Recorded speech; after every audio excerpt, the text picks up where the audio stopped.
Well, welcome, kind of to Chevalier's books. Um, this is an evening I've been looking forward to for some time.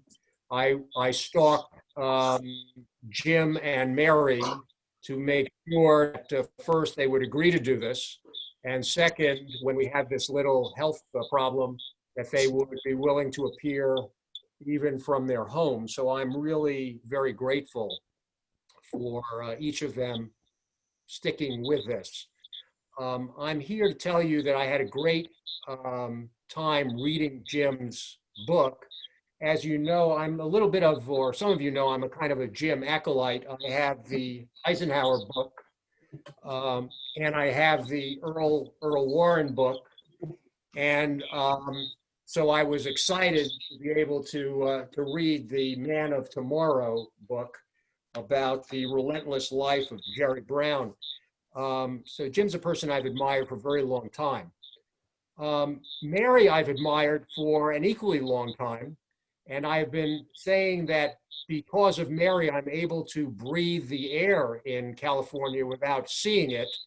There's no person more responsible for our environment, successful environment, than is Mary Nichols. So I'm delighted to have her participate. Of course, she knows Governor Brown intimately, participated as the head of the California Resources Board, and comes to this conversation both as a source for Jim and as a real-time observer of Jerry Brown.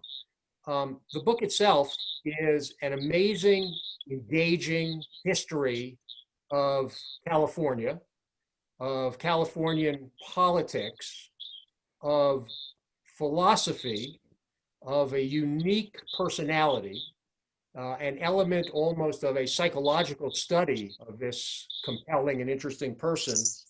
And it is filled with what I've described as soaring prose, which, since I'm the only microphone available, I would take 30 seconds to read a portion of it, because it comes at the end and sort of summarizes this lovely, interesting book. Jim writes, in the very end, Brown's great contribution to his state and nation was not found in any budget or bill or bridge or program. It was not captured by any statistic or metric. Jerry Brown brought his searching, restless intellect to the questions of human existence. He governed less by polls than by the conviction that great questions, prudence, humility, justice, mercy, demand rigorous exploration. It perfectly summarizes and captures the tone and the scope of this fantastic book, which I hope you will buy at Chevalier's Books so we can remain in business. But let me begin by thanking Jim and Mary and welcoming you to Chevalier's. And I turn it over to our interlocutor, Mary, and to our discussant, Jim Newton. So thank you for being here. Well, thank you.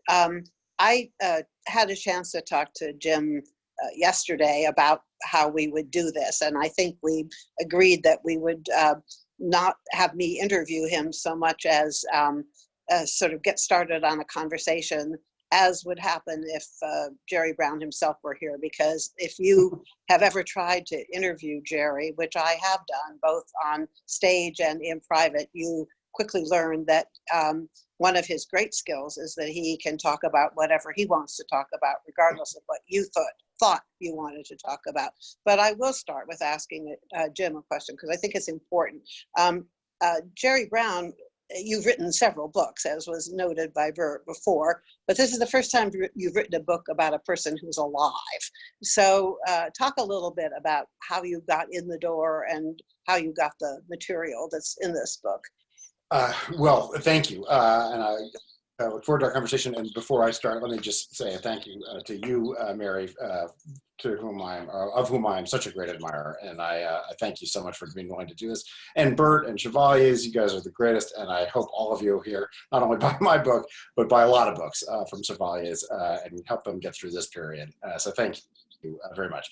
To your question, yeah, I've often thought that I would love, when I was writing about Earl Warren and Dwight Eisenhower, that I would love to have had them alive for a week or so that I could talk to them, get some questions answered, and then have them go back to being dead so that I could write at liberty. Right. No such luxury with respect to Jerry Brown. It's challenging. I found it very challenging to write about a living person. And the first challenge, I think, as you suggested there, was really sort of talking him into this idea. I think, as was often the case in my dealings with him, the first step was dealing with his wife, Ann Gus, and persuading her that it was a good idea. I mean, I think, I don't want to put words in either of their mouths, but my sense is that what persuaded them to want to cooperate with this project was that it was useful to have a neutral outside person take stock of him, and for him to participate in that, to give his sense of himself. And having made that decision, he participated very generously. I mean, we spent, I actually lost track. It's 18 or 19 interviews, some of them 4 or 5 hours at a time, very rarely on the subject that I came to discuss. You know, as you suggested, I would start with an initial question and we would then be off and running. And that too was different, of course. It was a living person. It wasn't just records. It wasn't just documents. But also a real learning experience. I think anyone who has spent time with Jerry Brown, and you know better than anyone, Mary, you don't come away from a session with him the way you went in. I mean, I read Martin Buber and Heidegger and Wittgenstein, and I mean, it took a lot of work to keep up with it on the project. So it was good for you. This was a good experience in addition to getting a book out of it. Well, he said to me at one point, we were talking about Martin Buber, and I had a blank look on my face, obviously, and he said, "Did you read Buber?" And I said, "Well, I'm not really sure that I have." And he said, "Well, where did you go to school?" And I said, "Well, with all due respect, I grew up in California. I went to school when you were governor, so it's kind of your fault if I didn't." Oh, great. But well, that's the right way to talk to him, though, isn't it? I mean, I feel like if he spent time with you, it was because he wanted to do it, because he was very good at getting rid of people that he didn't choose to talk to. So, well, I do. I certainly enjoyed it. I hope he did too. It certainly was a lot of time, and it was, you know, a lot of argument, frankly, all of which was really exciting. I've met a lot of journalists who find him frustrating for all the reasons you would expect. I think he's a very frustrating person to interview if you have a limited amount of time. If you're told you have an hour or half an hour to get an answer to a particular question, well, good luck to you. But if you have a lot of time and can really just talk, he has so much to say, and he's thought about so much that is a really rewarding experience. Or I found it a really. He can also be very rude, frankly, or mean to journalists if he thinks they're asking stupid questions. It's a little bit, I hate to say it, but our current president may have learned some of those tactics. But it's just a fact that I've seen him reduce journalists to tears, literally. Usually after that, he'd go back and find a way to, rescue the situation. Yeah. But he doesn't suffer fools gladly at all. Indeed. Indeed. Yeah, I don't think he has the president's disdain for media generally. Oh, no, not at all. No. But I think you're right. If anyone asks him a question that he thinks is a ridiculous question, he will be the first to tell you that. And I have had him tell me that. I've had him tell me it was a ridiculous question when I asked him, when the question was, "How are you?" So. Right. Yeah, that's great. Well, so as Bert suggested, I don't consider myself to be one of Governor Brown's closest friends, although I wouldn't mind being that. But I am one of his oldest because I was one of his very first appointees. Mm-hmm. And I think my first interview with him, as with other people I've talked to, was very memorable. So I I had the Yale Law School connection, and that's one of the threads that you pick up on in the book early on, is that, as a governor of California, you got a lot of appointments to make, a huge number of appointments to make. And I think one of his guiding principles was, certainly in top level positions, but really almost anywhere, he definitely favored people that he thought were well educated. And by definition, having gone to Yale was a mark of being well educated. But one of the first questions he asked me when I went to interview him in December, right before he was inaugurated, was, he went to Yale Law School. Were you on the Yale Law Journal? And I said, no. And I started to explain. He said, well, good. I always thought that the Law Journal was stupid and made, terribly written and made no sense at all. So, I passed that particular test, but it was definitely worrisome at the time. Yeah. Yes, a lot of appointments in those early years. A lot of public interest lawyers, a lot of Yale law graduates, a lot of prestigious law schools represented on the Supreme Court of California today. Absolutely. He's very much dipped heavily into that pool. Yeah. Right. But one of the things I think probably people will find surprising about your book is the amount of time that you spend dealing with the spiritual side of Jerry Brown.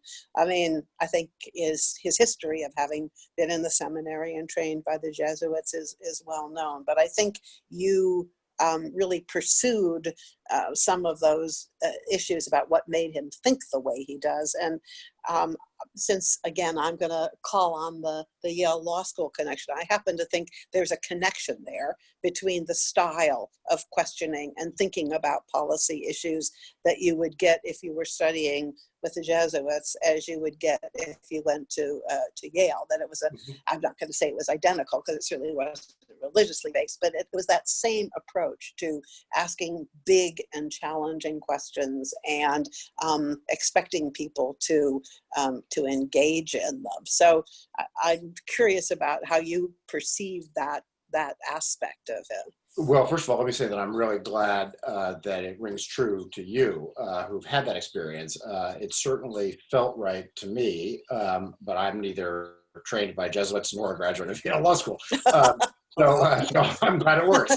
I mean, yes, listen, I think that his intellectual habits come out of that Jesuit experience, and I'm sure manifested themselves through Yale Law School and continue today. They also, I think, very, very much explain his interest in Zen Buddhism. There is a real connection between ways of asking questions and exploring deeper, more fundamental questions than are necessarily the questions on the surface. I mean, I have a running argument, one of several, with him about whether it's appropriate to think of him as a skeptic. The bit of this shows up in the book.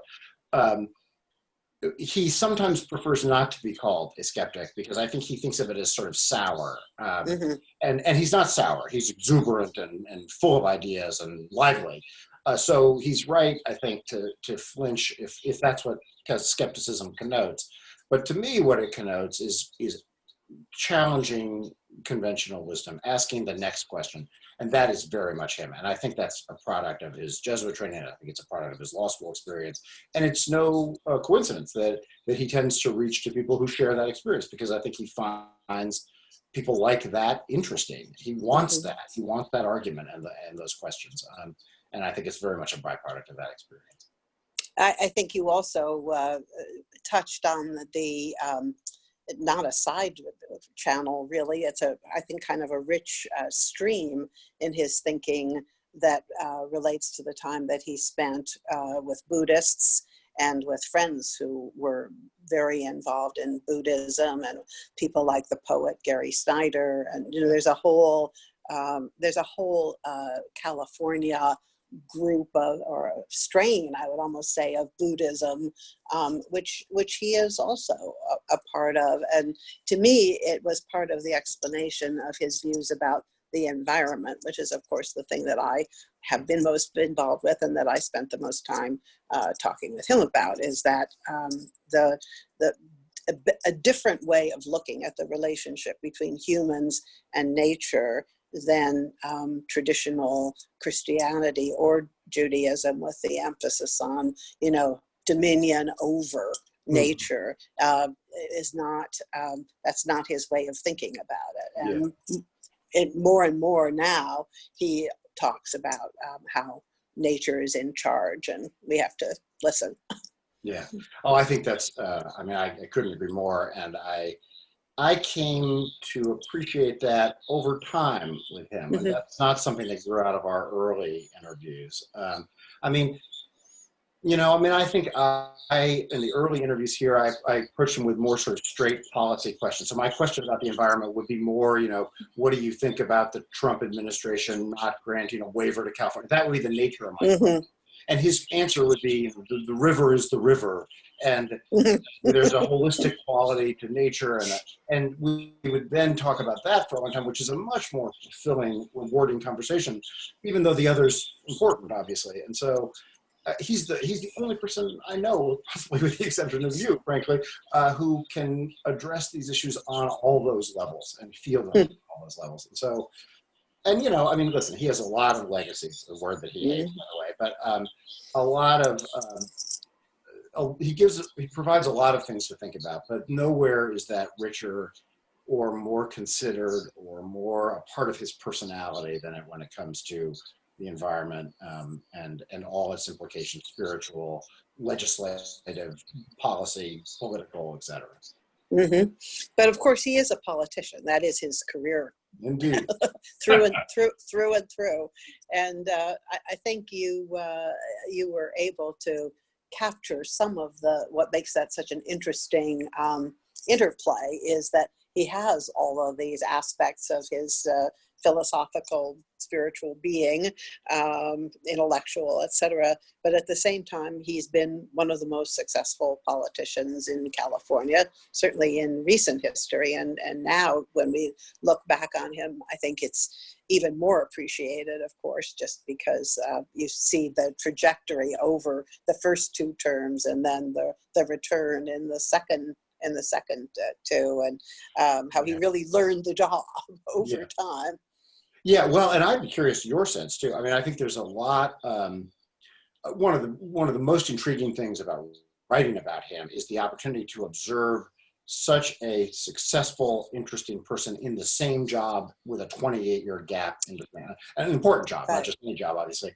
And so this opportunity to see him in those two different iterations, and you've seen him in both of those too. And I'd be curious your sense of comparing the first and second, or the first set of terms and the second set of terms. What to you stands out as being notably different about those? Well, some of what changed, I suppose, was, everyone really points to this, is that in between those two occasions, he got married, and not only got married and settled down in a sense that he never had before, but he also acquired dogs. First one, and then two. Well, if you're not going to have kids, you can. Yeah. That's the next reflection of your ability to and desire to care for other living beings. And so that definitely softened him and made him more tolerant, at least I think, of other people and their failings. But in terms of the way he approached the position, I would say that he became the most amazing California booster and California historian in his second iteration as governor. Not that he was indifferent to the specialness of California the first time around, but he was more focused on things that were going on in the world, and big changes, appropriate technology, and the small is beautiful, and all of those strands, the things that made people furious with him, including people who, love the University of California because he used to talk about how the professors were lazy and they weren't teaching and all that kind of stuff. The second time around, he may not actually have changed his views about any of those things, but he talked differently about what government could do, and he talked about California's role really as a place that is looked to by people from around the world. And in the way that he acted and the way he conducted himself, I think he helped to make that true. You know, that everybody who was involved in California government saw that we couldn't just be insular, that, you know, our impact on the country, and in some ways even more so on the world, was something that was inescapable, and we needed to take it seriously. Of course, global warming being the huge example of that. But there's I think there's more to it than that. I really do feel like he has a sense of that it's the destiny of California to attract, you know, people who are interesting and skeptical maybe, and from all over the world, and, you know, mash them together and come up with new and exciting things. Yeah, no, I think I would echo all of that. I think that's the way, and I would add one other element too, which is I think that the experience of being mayor of Oakland Oh, yes. was also very helpful to him. I mean, among other things, his career arc is so strange. To have been governor before being a local official is unusual, obviously. And then to be governor again after is almost unheard of, maybe completely unheard of. But I do think I think he learned the effects of government on the ground as a mayor in a way that he had sort of skipped that step early, and that I think helped inform and maybe soften or make him more appreciative of the consequences of Sacramento's actions. So I would agree with everything you said, and maybe add that as one more element to That's it. And this is Carlotta Mellon. I was Jerry's Hi, Jerry's Carlotta. appointment secretary the first time. And I was going to say that I think being mayor of Oakland had an impact on how he governed as governor, in addition to the things that Mary said. And I think, too, just the life experiences and doing something the second time, you obviously learn things have changed. You understand things in a different way. But again, you know, he had the same kinds of ideas and goals, and just did it a lot better in some ways the second time around. Yeah, I agree. Well, yeah, it's funny, but he was a trendsetter in that respect as well, because look at what's happened now with legislators moving, including from leadership positions. You know, Kevin De Leon going from being the pro tem of the California Senate to running for city council in Los Angeles. Now, he probably has other things in mind after that too, but the idea that you could go from the state level down, so to speak, to the local level, and that would not only not hurt you, but could be valuable. Mayor Villaraigosa, same story. This is an unusual pattern, which he helped start. Diana Dooley, who, you know, was chief of staff at the very end, and who worked for him in the first terms as well. Right. She said something to me that's in the book that I really took to heart, which is, she said, you know, the first time through, he was younger than everyone around him. I mean, younger than the legislators. His colleagues were his age, his peers. And so the eye level was sort of people looking at him or even down at him. Whereas when he returns, he's now older than everyone. He's been around longer than anyone. He is a former governor as well as a current governor. And the legislature is also term limited. All of those dynamics, I think, feel very different in the second set of terms for all the reasons, some of which have to do with time and some of which have to do with position and experience. Well, I am 7 years younger than he is, but as we've said before, I was part of his first administration as governor, and that definitely helped me when I came back and was working with him the second time around, because I just felt like I got what he was talking about at times, or how he approached issues in ways that not everybody else would have. I see it, yeah. Jim, could you talk a little bit about the presidential campaigns and your assessment of what kind of president he might have been? Yeah, thank you for the question. Ran for president 3 times, 76 and 80, and then many years later against Clinton in the race that Clinton won.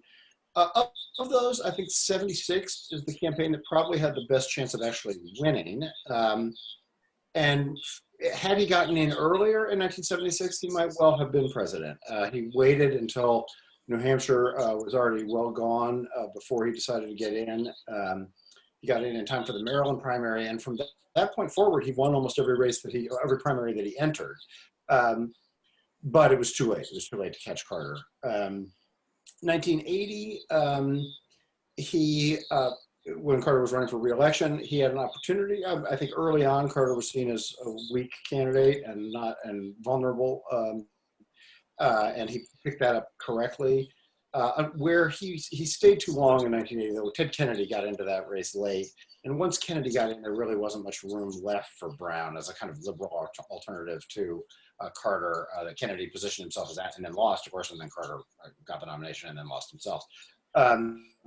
The race against Clinton feels the most haphazard, I think, in some ways, from my perspective. It's almost, at that point, he'd been out of politics for a long time. He had left after losing the Senate race in 1982 to Pete Wilson. It almost feels like a way to get back into politics, and only Jerry Brown would get back into politics by running for president. I mean, and it was a more negative campaign than the earlier ones. Had a darker feel to it. That said, he ran fairly well. He and Clinton had some really memorable, interesting debates. They did not come away friends, but he really talked a lot about money in politics, what we would now call the 1%. He introduced real ideas into that campaign and had an impact. Finally, what kind of president would he be? I mean, if he'd been elected in 1976, he would have brought some of that kind of chaotic decision-making that he'd only just begun to practice in California. He'd only been governor for 2 years and he was only 38 years old. I don't think it would have worn particularly well in Washington. I mean, I think it would have been a hard act to take across the country in those days. But it would have been a heck of a thing to see. And, you know, I like to joke that, I mean, I think we'd be hearing "Hail to the Chief" by a mariachi band. You know, I mean, it would have been fun. And, you know, I think some things he would have handled far better than the administrations in the Carter or Clinton administration. You know, no question in my mind, but that he would have led a more thoughtful set of policies with respect to the environment. I think his appointments to the court would have been fascinating. I mean, I think we'd be a very different place. In some ways, not necessarily for the better, and in many ways for the better. I think he would have been a fascinating president.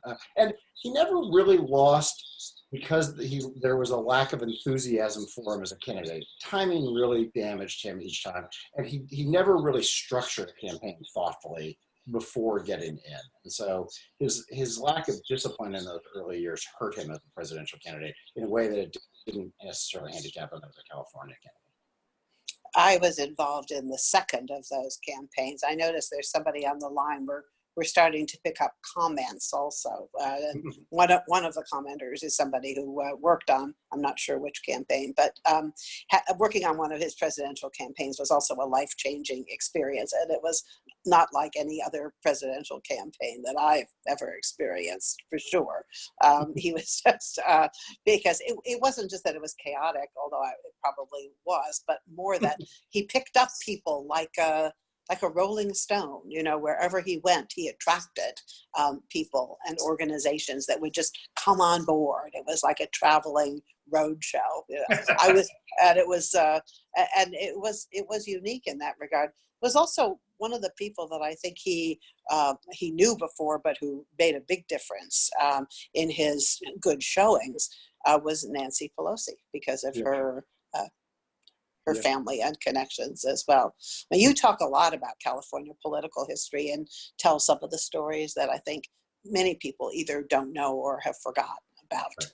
Willie Brown, Jess Unruh. You know, this is a Jerry Brown biography, but it's very much enriched by the presence of the Burtons and the redistricting issues. So it was all very, you know, that was the job.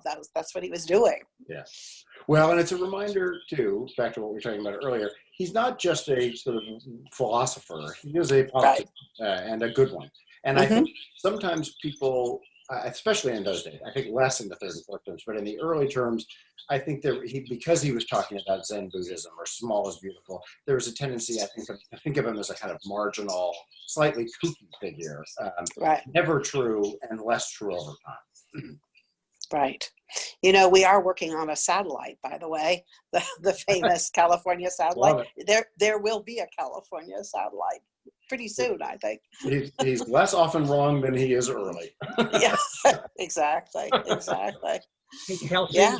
Kelsey, what do you think about having people raise their hand and calling on them so that some of the 50 people we have here can ask their questions? Can you hook that I up? think that's a great idea. So everyone at the bottom of your screen or device, you should see a way to raise hand or indicate a reaction.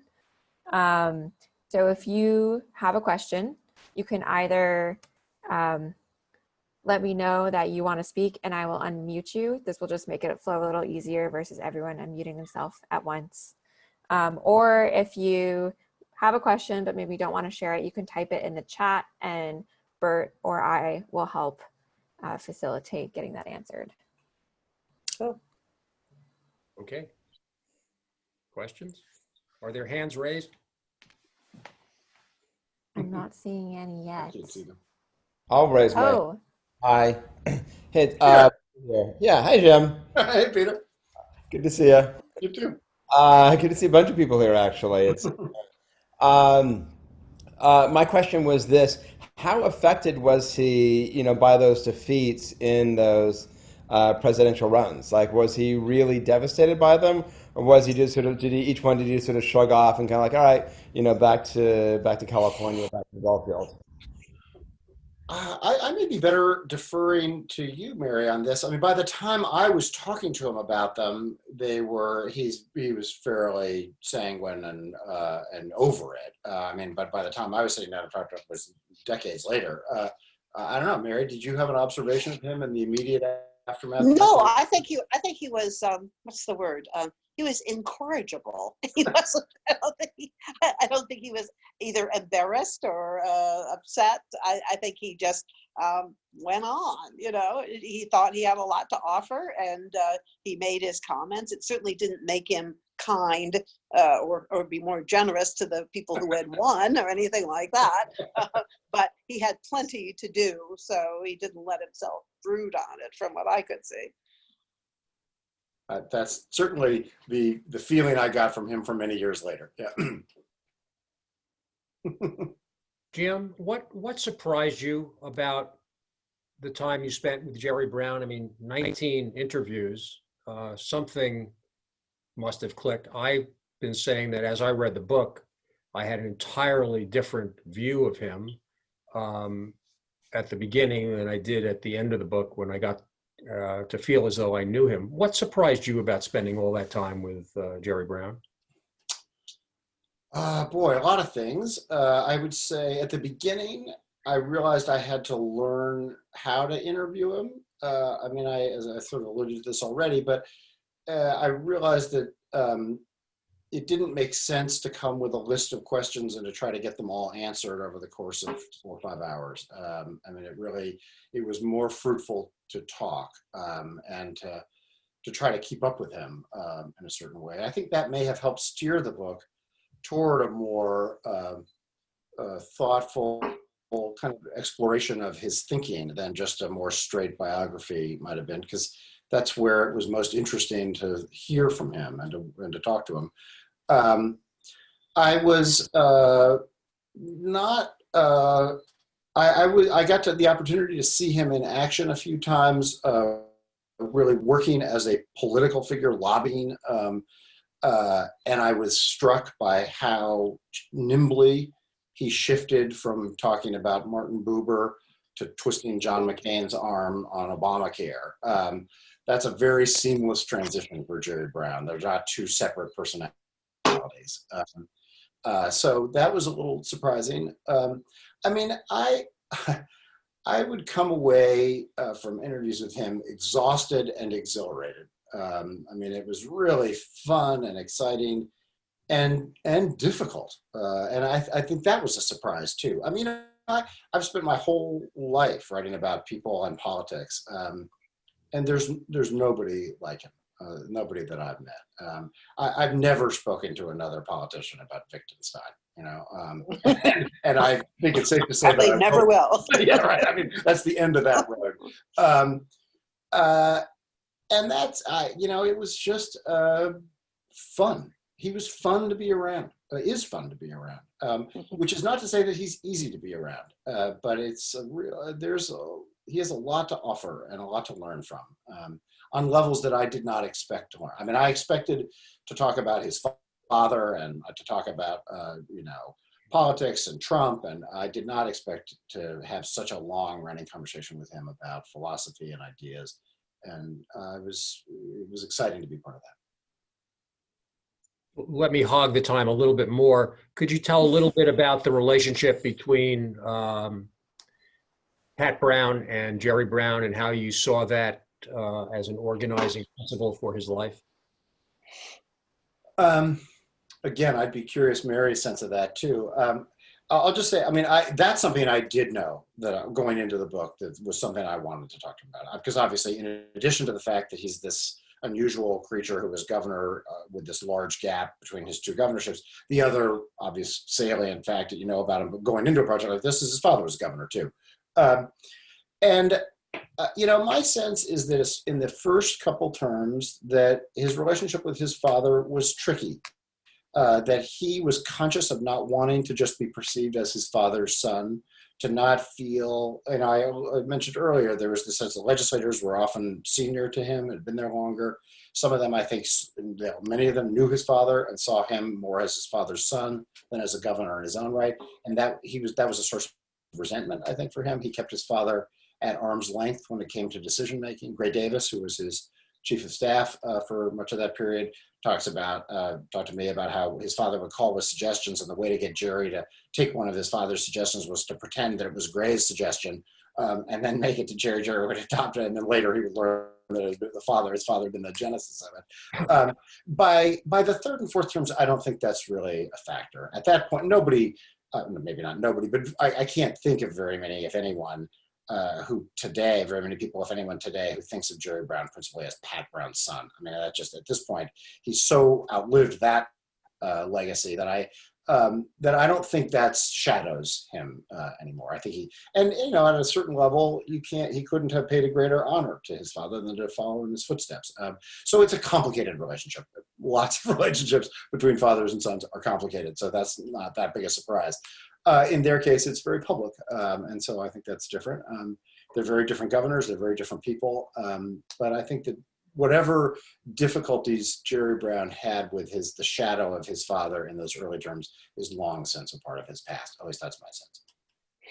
Well, if anything, I think he's embraced his family's legacy in California, their history in California, and he became interested in genealogy. Mm-hmm. He went back to places in Germany and in Ireland that his parents had come from, and met relatives that he had never met before, all of this in the second two terms, and talked a lot about, well, of course, the ranch where he now makes his principal residence, and has done a lot to live in a place where, as he used to point out, he never won that county, and a lot of people there still don't think all that much of him, but they accept him at least as a decent neighbor and resident. But he got more and more into that aspect of his life, I think, the longer he was governor. In the beginning, I just remember early on being on a plane going somewhere with both Jerry and Pat, and having Pat come over to me and sort of, loudly say, "So how is my son treating you? Is he working you too hard?" And it was obviously provocative. What was I going to say? Oh yes, I'm beaten down. It's terrible. So it was clear that there was, he didn't mind needling Jerry either from time to time. There's an interview. I'm not even sure if this made it in the book, but there was an interview with the two of them not long after Jerry was elected, where Pat Brown was asked who was the best governor in the history of California, and he said, "I was." With Jerry being there. Of So course. there is some rivalry between them too. Yeah, has to be. One of the people I should add, one of the people they have in common, and one of the things that drew me to this project, frankly, was Earl Warren. Yes, Warren was right. very close to his father, but also swore Jerry in as Secretary of State, and who Jerry very much admired, and who, of course, was the longest-serving governor in California history until Jerry Brown. So there is an interesting linkage there that was part of my early interest in the project too. Right. Don't see any other hands raised. Yes, we have Claire, Brian. Claire, you're live if you want to ask your question. I'd be interested in learning more about his relationship with the University of California. My impression is that he has not been a great friend of the university in terms of funding. He's put a lot more money into the community college system. And it's curious to me because he is an intellectual, and I'm not sure I understand whether he has, what sort of problem he has with the university. After all, why not have a gem of a public university system here in this state? Does he really think all the professors were lazy? He Well, did think they didn't teach enough, that they Right. spent too much time on their own personal pursuits, not teaching students. And I think that's a thread that runs through a lot of his criticisms. He wanted to educate more young people, and he saw the university as an engine for mobility, and that was an aspect of it that was very important to him. But the professors always wanted more money for their own projects, and of course so did the administrators. But you may know more. Yeah, I mean, and I answer this partly as someone who also teaches at UCLA now, so I was conscious of this the whole time. I think that's right. I think that in some ways, I think his antipathy to the university is a little bit exaggerated in the sense that he cut, especially in that post-Prop 13 period, he cut a lot of budgets in a lot of places, and so the university was not alone in that. The university, I think, particularly because Pat Brown had been such a champion of the University of California, and Reagan had been such a critic, that the university had very high hopes for Jerry Brown as a return to kind of Pat Brown's worshipful relationship with the university. And when Jerry didn't deliver that, I think there was disappointment in him, maybe more than was deserved in certain ways. But there's another. It wasn't so much, I think, that he was stingy with the university, although there was some of that. It's that he spoke about the university with a certain amount of contempt, that like professors were lazy and administrators made too much money. And it's that I think hurt feelings. That's almost more of the residue of his relationship than the money itself. Gregory Bateson is someone who was very influential on his thinking and who he made a regent, probably not wisely. Gregory Bateson was very interested in the styles of education and the university as a place of learning in a almost a classical sense. And of course, Jerry's training as a Jesuit. He had a vision that he never quite could articulate, I think, about how universities should teach differently. And the University of California, by its bigness and its the sort of almost industrial quality of education at the university, frustrated him. And one of my last interviews with him, or not last, but one of the final interviews for the book, up in Williams, we talked about this for a long time, and he kind of, by the end of it, he sort of acknowledged that he had never really moved the university to where he thought it should be, because he never quite could put his finger on where he thought it should be. And so he never figured out the lever to move it in the right way. And as a result, it was, I think, a source of frustration for him. Yeah. Never a big success. Yeah, I would just add to that he was very close to and very influenced by quite a number of professors at the University of California that he used to call on for advice all the time, especially on climate science. He convened events and invited many of those people to come and talk to him and to others, and he had great respect for the scientists in particular. And when he went to Mexico on the big trade mission that he led to Mexico in his third or first of the second, he took a whole group of people from the University of California with him, who already had relationships with their counterparts in Mexico. And there was a big emphasis on how we were going to strengthen the relationship between our states, our country, our state and their country around the university as a key element of what would hold us together and provide for people, as we know as reality, who came here to school and then went back to lead various activities in Mexico. And I think it's also worth pointing out that one of the very small number of activities that he has publicly signed on to since he left the governorship is as the co-director of a China California Climate Institute, which is university-wide but is based at Berkeley. And he has actually, engaged with that, and it is very much embedded in the university system. And they were they were pleased to make a home for it. And it wasn't that he was looking for a distinguished professorship and a place to go and hang out, because he doesn't do either of those things. But he feels very strongly about the need for a place that can continue to foster policy making between California and China at a time when, as everybody knows, the rest of our country is headed in the other direction. Kelsey, Andrea Orden wants to be unmuted, I can tell. Yes, Andrea, welcome. Oh, Andrea, on your end, You're you muted, have to- still muted. You can do it.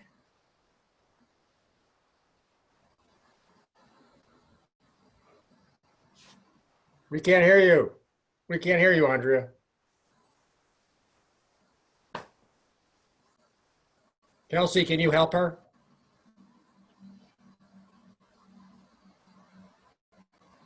I think it's on Andrea. Andrea, would you like to type your question in the chat? It's something on her end. I can't unmute from the navigation, but I think we've got another question. Okay, let's move on to that. And we'll go back to Andrea and hope she'll have unmuted by then.